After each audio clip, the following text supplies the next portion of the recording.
Bonjour, bonsoir, et bienvenue dans cette présentation du cours de pharmacologie couvrant les anti-inflammatoires stéroïdiens. Dans ce cours, nous allons aborder différents points. Donc, il s'agira d'abord de connaître et comprendre le fonctionnement des corticoïdes dans l'organisme, donc qu'est-ce qu'ils font au niveau de l'organisme, comprendre un peu pourquoi nous avons différentes molécules, quel est l'intérêt, quelle est l'utilité, comprendre le mécanisme d'action, même si, en fin de compte, vous allez le voir, c'est une version assez simplifiée. Ensuite, nous allons voir les différentes fonctions impactées par l'utilisation des corticoïdes, même s'ils sont appelés anti-inflammatoires stéroïdiens.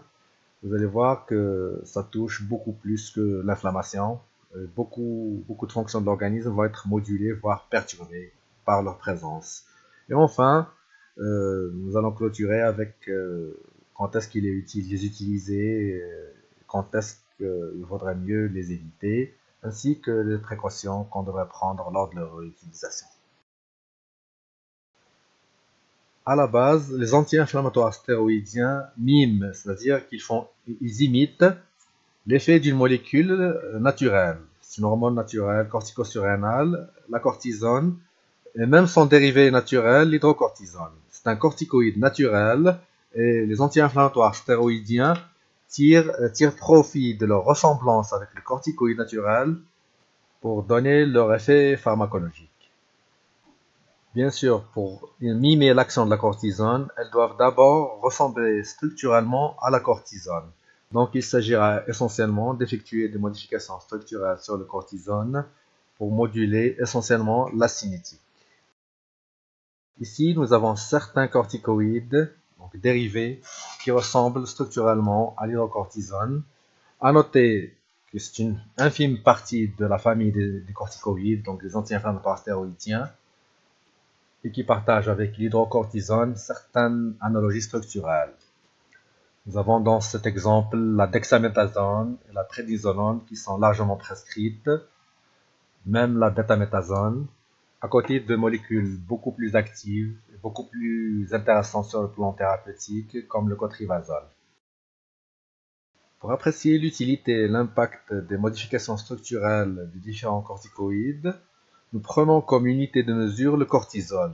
Donc notre unité de mesure, que ce soit de l'activité anti-inflammatoire ou l'activité de rétention sodique, qui est quelque part un effet secondaire, un effet indésirable. D'accord? Donc en principe, si le cortisol représente une unité d'activité anti-inflammatoire pour une dose de 20 mg, tous les autres, pour être jugés comme plus actifs ou moins actifs que le cortisol, on va mesurer par rapport à la dose et à l'activité anti-inflammatoire. Donc pour avoir une unité d'activité anti-inflammatoire, il nous faut 20 mg de cortisol. Pour avoir 4 fois l'activité anti-inflammatoire du cortisol, nous n'aurons besoin que de 5 mg. Donc déjà la prédnisolone est beaucoup plus active en termes de dose que le cortisol. Si on prend pour autre exemple le 9-alpha-fluorocortisol, là, il est 10 fois plus actif pour une dose de 0,1 mg. Là, vraiment, c'est une molécule extrêmement active sur le plan anti-inflammatoire, mais malheureusement, qui présente une activité de rétention sodique extrêmement élevée. Donc, même en termes d'activité anti-inflammatoire, elle peut présenter un intérêt. En termes d'effets indésirables, c'est entre guillemets une catastrophe. Donc, on serait tenté d'utiliser le 9-alpha-fluorocortisol, mais on sera vite confronté à ces effets indésirables. Sur un autre plan, par exemple pour la triamcinolone, là, elle a 5 fois l'activité anti-inflammatoire du cortisol et une activité de rétention sodique négligeable. Là, sur le plan anti-inflammatoire, elle présente un très grand intérêt. Et c'est valable pour toutes les autres molécules.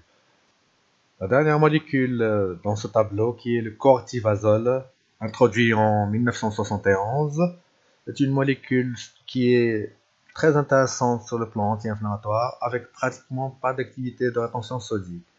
C'est un puissant anti-inflammatoire avec très peu d'effets indésirables sur le plan rétention sodique. Pour le mécanisme d'action des anti-inflammatoires stéroïdiens, comme je l'ai dit en introduction, des molécules qui miment l'activité d'une molécule endogène. C'est-à-dire qu'ils empruntent un mécanisme déjà existant avec une interaction avec des récepteurs déjà existants. Le propre de leur mécanisme d'action est d'induire une activation, donc en positif, ou une inhibition de l'expression des gènes. Quand on parle de gènes, on parle automatiquement de synthèse protéique, c'est-à-dire que, en gros, les corticoïdes ou les anti-inflammatoires stéroïdiens inhibent l'action de certains gènes tout en assurant la promotion de l'action d'autres gènes. Et ces deux, soit action inhibitrice, soit action activatrice, convergent vers une activité anti-inflammatoire. Bien évidemment, l'expression des gènes et la synthèse protéique étant des processus biologiques assez lents, l'action pharmacologique des corticoïdes ne peut être immédiate. C'est-à-dire que après la prise du corticoïde, il faut s'attendre à un délai de quelques heures, voire quelques jours, pour avoir des effets observables. Cela en fonction des protéines et des synthèses touchées. Voici l'illustration extrêmement simplifiée de l'action des corticoïdes, du mécanisme d'action des corticoïdes. Alors, sur le schéma, le G, c'est les corticoïdes, le glucocorticoïde. Le GR bleu, c'est le récepteur au glucocorticoïde. Ce sont des abréviations anglo-saxonnes. Ce récepteur au glucocorticoïde existe dans le cytoplasme de la cellule lié à deux autres protéines. Sa liaison au corticoïde entraîne sa libération des deux autres protéines. Donc nous aurons le complexe glucocorticoïde récepteur qui existe au niveau du cytoplasme. Une fois ce complexe créé, il va pouvoir être interné ou internalisé au niveau du noyau de la cellule où il pourra effectuer son action. Donc pour résumer, le glucocorticoïde traverse la membrane cytoplasmique étant une molécule lipophile, il le fait sans problème. Il rencontre son récepteur au niveau du cytoplasme. Ce récepteur, sous forme liée, se libère de ses liens pour se lier uniquement au glucocorticoïde. Et le complexe glucocorticoïde récepteur va entrer dans le noyau de la cellule pour pouvoir effectuer son action génétique sur le génome. Le récepteur au glucocorticoïde a trois domaines de fonction. Le premier domaine qui est le domaine de liaison au ligand, donc le ligand, que ce soit le corticoïde naturel ou le médicament, ou la molécule médicamenteuse. Le deuxième domaine, c'est un domaine d'activation du gène, c'est-à-dire le domaine qui assure l'activité du complexe corticoïde récepteur. Et enfin, le troisième domaine, c'est le domaine de liaison à l'ADN, c'est-à-dire que pour effectuer son action, le récepteur corticoïde se lie à son ligand, se lie à l'ADN et module le gène. Sur le plan de l'action et au niveau du noyau de la cellule, donc au niveau des gènes, nous aurons ce qu'on appelle deux types de régulation. Une régulation positive et une régulation négative. Une régulation positive, c'est-à-dire c'est une activation de la synthèse de certaines protéines, dont des protéines anti-inflammatoires naturelles comme la lipocortine 1, l'interleukine 10 et la protéine IKB. À noter que ce n'est qu'une infime partie de la complexité du processus inflammatoire et immunitaire impliqué dans les différentes maladies auto-immunes. C'est-à-dire que ce sont des médiateurs groupés de manière simplifiée sur le terme anti-inflammatoire, mais dont chacun assure une fonction bien particulière. Là, il ne s'agit pas de faire un cours d'immunologie. Il faut juste souligner la complexité du mécanisme d'action des corticoïdes. Alors, pour ce faire, la régulation positive se lie à certaines zones spécifiques de l'ADN qu'on appelle les éléments responsifs aux glucocorticoïdes, donc les GRE en anglais. Ce sont des éléments qui sont activés justement par les corticoïdes, donc ils sont à l'état inactif. Et dès qu'ils sont en contact avec le complexe glucocorticoïde et récepteur, ils vont activer certaines synthèses protéiques, donc ce qu'on appelle une régulation positive. Donc, La liaison entraîne une activation, donc une synthèse.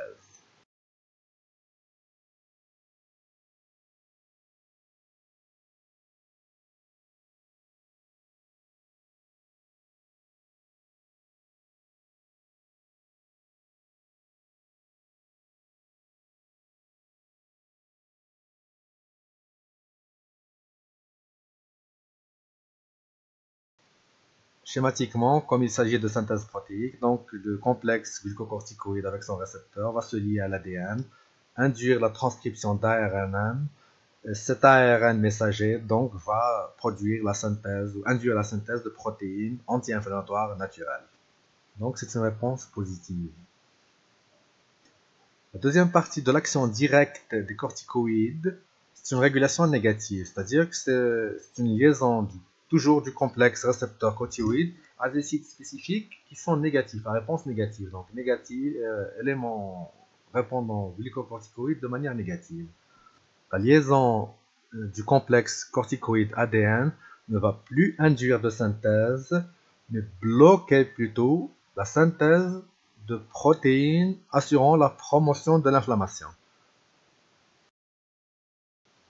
Sur le plan de synthèse protéique, comme on le voit sur le schéma, donc là, la liaison du complexe récepteur corticoïde au domaine de liaison négative de l'ADN va bloquer la transcription. Donc il n'y aura pas d'ARN messager, pas d'ARN, pas de protéines pro-inflammatoires.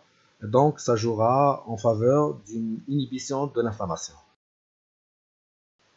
Parallèlement aux actions directes sur le génome des corticoïdes, nous avons des actions indirectes sur la transcription. Alors, schématiquement, elle va bloquer la liaison, la présence du récepteur va bloquer la transcription de différentes molécules de communication entre les cellules immunitaires. S'il n'y a plus de communication entre les cellules immunitaires, automatiquement la réaction inflammatoire et la réaction immunitaire se trouvent perturbées, voire carrément bloquées. Cette action appelée indirecte parce qu'elle ne fait plus intervenir ni les GRE ni les NGRE, mais plutôt par une interaction directe, c'est-à-dire un blocage direct de la transcription qui ne fait plus intervenir l'ADN et les éléments responsifs positifs ou négatifs.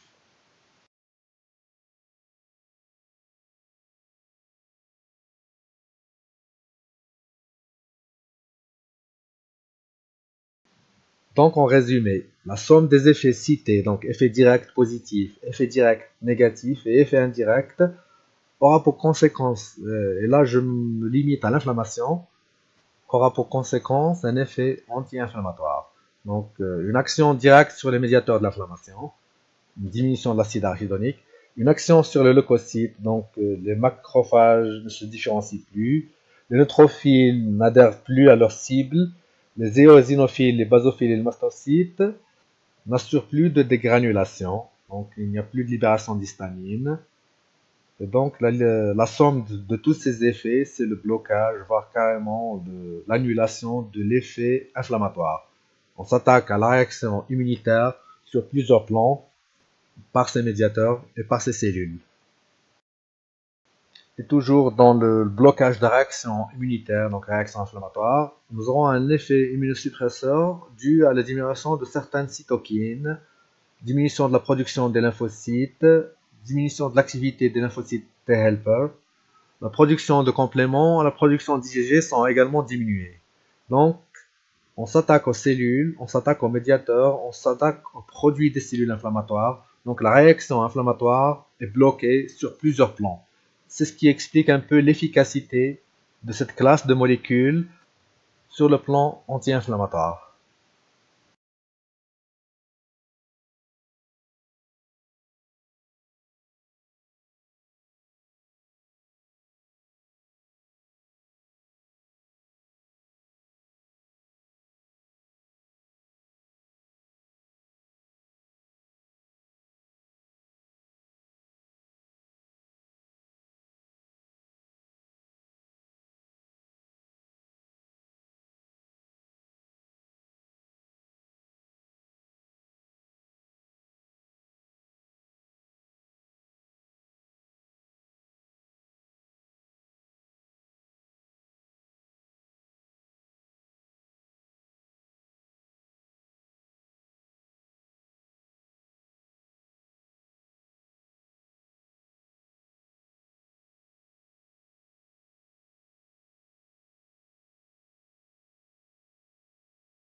Parallèlement à l'activité de blocage de la réaction immunitaire des corticoïdes, nous avons également une action sur différents plans métaboliques.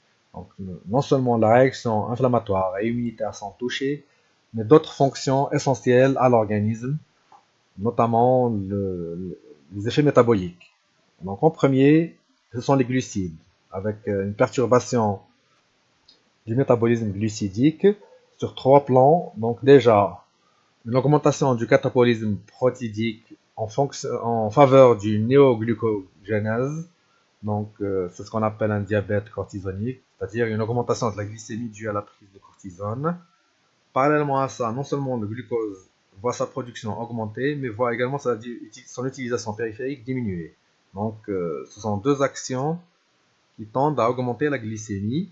Et parallèlement à ça, les récepteurs cellulaires de l'insuline sont insensibilisés. Là également, c'est une conséquence directe de l'action des corticoïdes.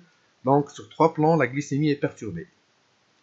Ce qui explique l'action diabétogène, entre guillemets, de la prise des corticoïdes. Sur le plan du métabolisme protéique, nous avons une baisse de l'assimilation des acides aminés par les muscles au profit du foie. Comme les acides aminés ne sont plus assimilés par les muscles et qu'en même temps le catabolisme protéique est augmenté, nous aurons comme conséquence une perte musculaire. C'est-à-dire, sur le long terme, les muscles vont être atrophiés en conséquence à la prise chronique des corticoïdes. Nous avons également une action sur le métabolisme lipidique avec une augmentation de la lipolyse, donc de la libération de lipides, une modification de la répartition lipidique au niveau de l'organisme, c'est-à-dire que la masse graisseuse n'est plus répartie comme chez un individu normal. D'ailleurs, je ne sais pas si vous avez remarqué, mais les personnes qui prennent des corticoïdes ont une physionomie particulière. Parallèlement à cela, nous aurons une augmentation de la libération des acides gras non estérifiés au niveau de la circulation sanguine, ce qui augmente considérablement le risque d'athérosclérose.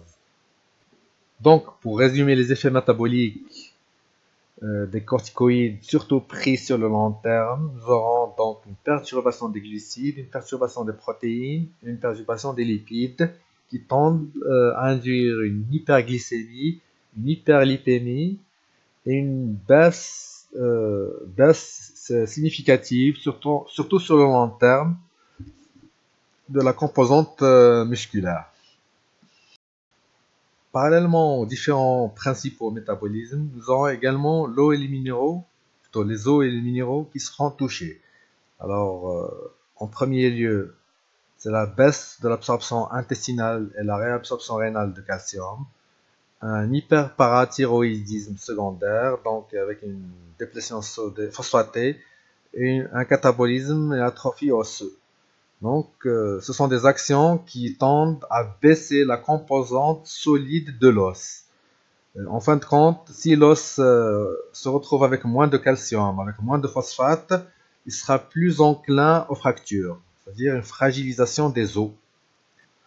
Parallèlement à ça, nous aurons une rétention hydrosodée, c'est-à-dire une rétention d'eau et de sodium, qui va favoriser l'apparition des œdèmes. Il faut noter cependant que tous les effets cités, que ce soit sur les glucides, protéines, lipides, eau, minéraux, sont très discrets si les corticoïdes sont pris sur une courte durée. Et plus la prescription de corticoïdes dure dans le temps, plus les effets deviennent marqués. Si bien que, au bout d'une prise très prolongée de corticoïdes, certains effets pourraient devenir assez sévères et qu'il sera assez difficile de corriger par d'autres mesures. Les autres effets non métaboliques de la prise de corticoïdes sont assez variés et pas systématiques, c'est-à-dire certaines personnes les présentent et d'autres non. On parlera notamment des effets cardiovasculaires, notamment une hypertension, une athérosclérose et une augmentation de la sensibilité aux substances vasoactives. Donc la personne devient plus susceptible à développer l'hypertension et des problèmes cardiovasculaires. Parallèlement à ça, nous aurons également un effet sur l'humeur, sur l'excitabilité cérébrale. Mais là encore, je précise que ce sont des effets qui ne sont pas automatiques, qui ne sont pas systématiques, qui ne sont pas constamment retrouvés. contrairement aux effets métaboliques qui reviennent de manière automatique. Voilà qui clôture principalement les effets pharmacologiques des anti-inflammatoires stéroïdiens. À noter que ce ne sont pas les seuls effets observables et que vu la complexité des mécanismes impliqués dans tout ce qui est transcription génétique modulée par les corticoïdes, ce n'est qu'une partie des effets observables. D'autres effets sont plus discrets et assez complexes pour ne pas être observables immédiatement. Pour la pharmacocinétique des anti-inflammatoires stéroïdiens, donc je vais les abréger en AIS, je ne vais pas à chaque fois dire anti-inflammatoire.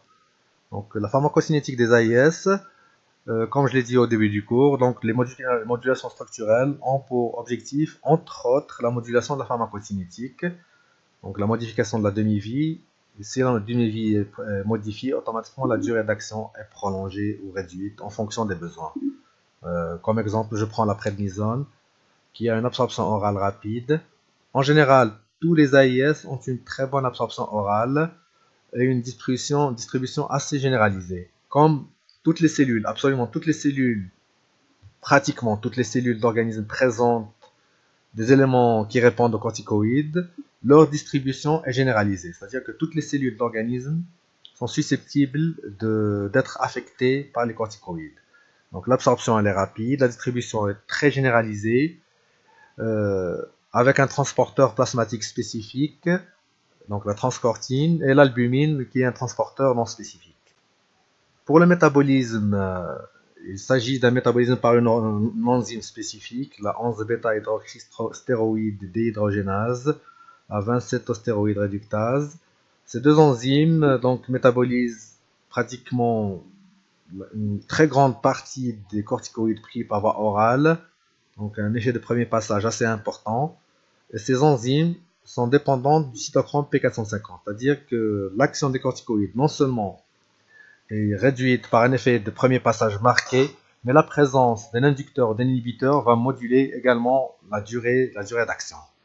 Pour ce qui est de l'élimination pour la prednisone, donc la demi-vie d'élimination est de l'ordre de 2h30 à 3h30.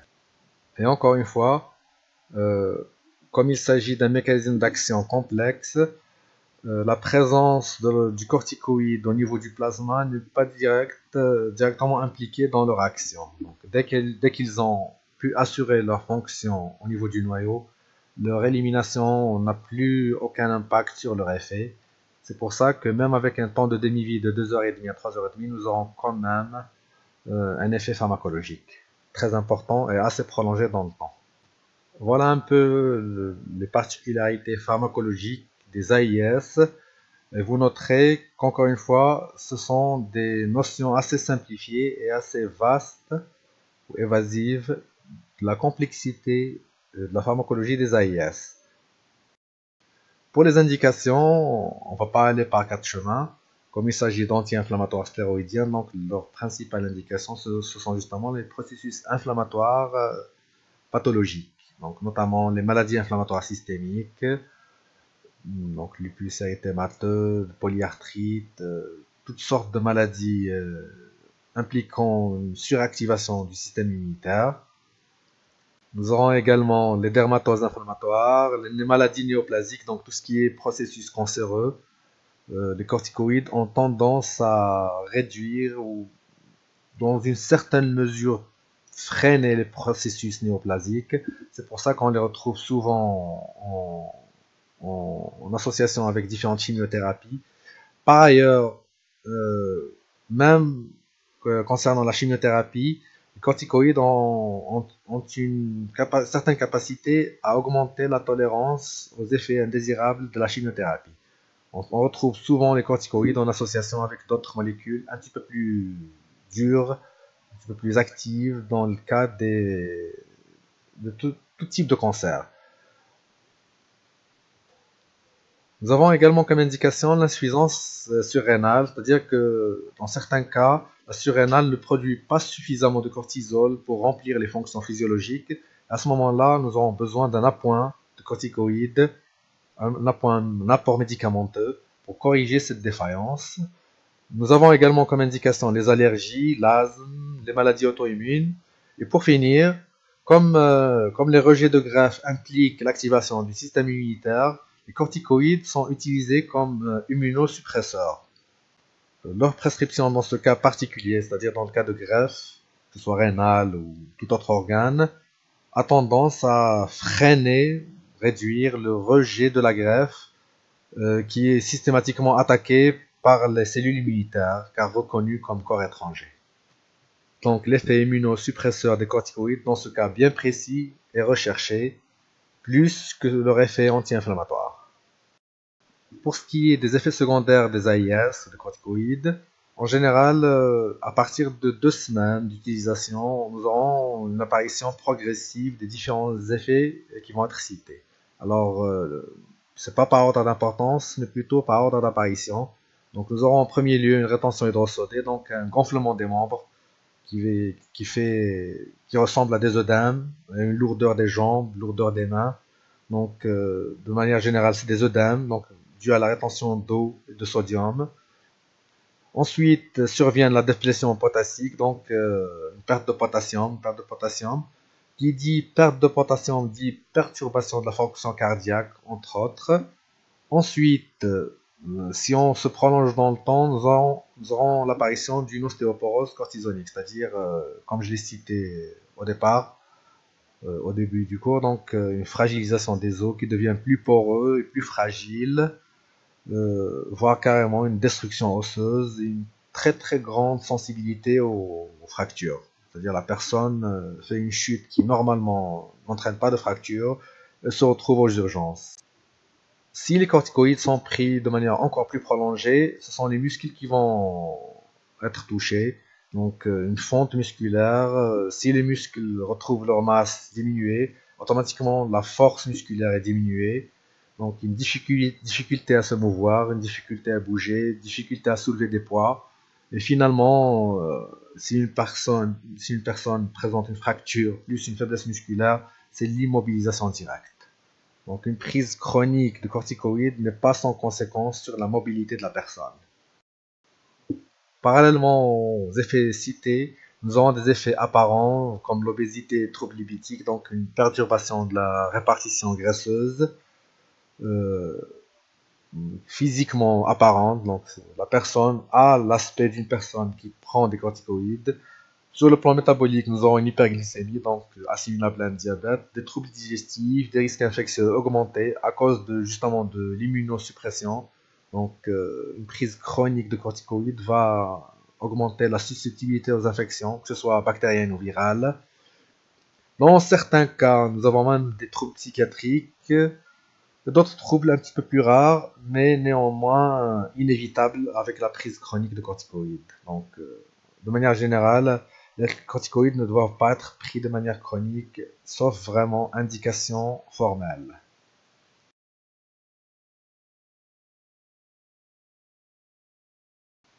Les effets dus à la prise de corticoïdes, les effets directs plutôt, ne sont pas le seul problème de la thérapeutique des corticoïdes.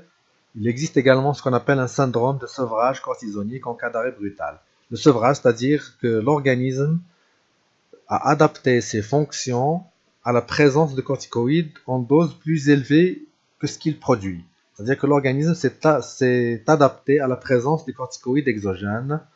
Et donc, si on les enlève de manière brutale, ce sera assimilable à une insuffisance surrénale, c'est-à-dire une insuffisance de production de corticoïdes.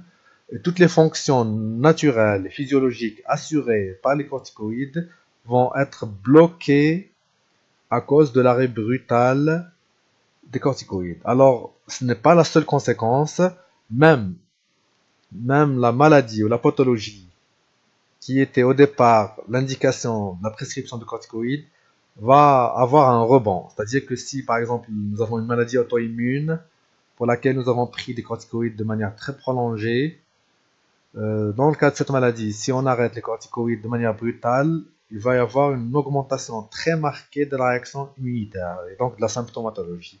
Si c'est une polyarthrite, nous aurons des crises d'arthrite plus sévères qu'avant les corticoïdes. Si nous avons un lupus, une maladie cutanée, n'importe quelle maladie auto-immune, si on arrête de manière assez brutale corticoïdes, nous aurons un rebond de ces maladies. Donc, il faudra toujours éviter l'arrêt brutal d'une molécule prescrite de manière prolongée.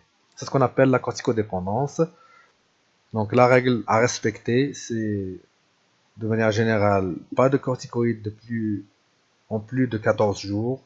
Et si pour une quelconque raison la prescription de corticoïdes plus de 14 jours est nécessaire, il faudra prendre ces précautions, prendre ces dispositions. Et si ça doit être prescrit sur plusieurs mois, l'arrêt doit toujours se faire de manière progressive. C'est-à-dire qu'on réduit toujours la dose. On enlève par exemple le quart de la dose pour une semaine, ensuite le deuxième quart, le troisième quart, et ainsi de suite. Ça, c'est en fonction du malade, c'est en fonction de la pathologie. Mais jamais, jamais d'arrêt brutal pour les corticoïdes pris plus de 14 jours. Quelle que soit la raison, si on doit arrêter les corticoïdes, on doit le faire de manière progressive. Parallèlement à ça, il est toujours conseillé de prendre les corticoïdes au matin. Ça, c'est parce que la sécrétion naturelle des corticoïdes, elle suit un rythme circadien. C'est-à-dire que certains moments de la journée, elle est augmentée. Je parle de la sécrétion naturelle. Donc, certains moments, elle est augmentée, d'autres moments diminuée. Et la prise de médicaments corticoïdes le matin va venir se greffer sur ce rythme pour avoir un effet optimal. Pour les contre-indications des corticoïdes, nous avons essentiellement la grossesse et l'allaitement. Comme ils ont une très large distribution, automatiquement, pour la grossesse, ils vont se retrouver chez le fœtus et perturber son développement. Et pour ce qui est de l'allaitement, ils vont se retrouver dans le lait maternel et également perturber le développement du nourrisson. Donc, même si la maman doit prendre des corticoïdes, elle doit le prendre en dehors de la grossesse et de l'allaitement, ou prendre ses dispositions tout simplement.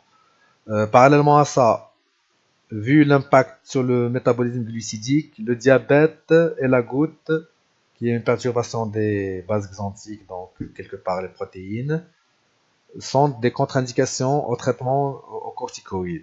En général, quand un diabétique prend un corticoïde, il voit son diabète perturbé et sa glycémie complètement dérégulée.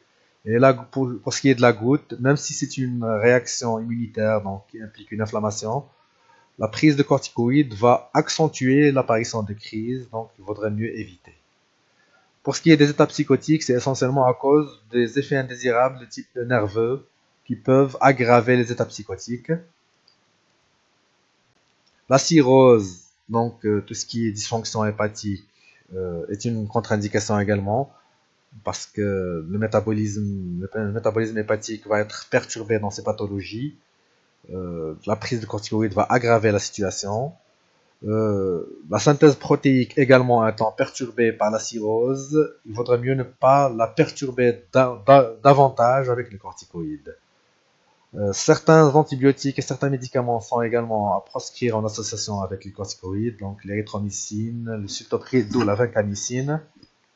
L'hypertension artérielle mal équilibrée, à cause notamment de l'augmentation de la susceptibilité à l'hypertension. Les antécédents d'ulcères à cause du blocage de la synthèse de prostaglandine, donc l'aggravation de l'ulcère. Et finalement, l'ostéoporose, justement à cause de la fragilisation osseuse.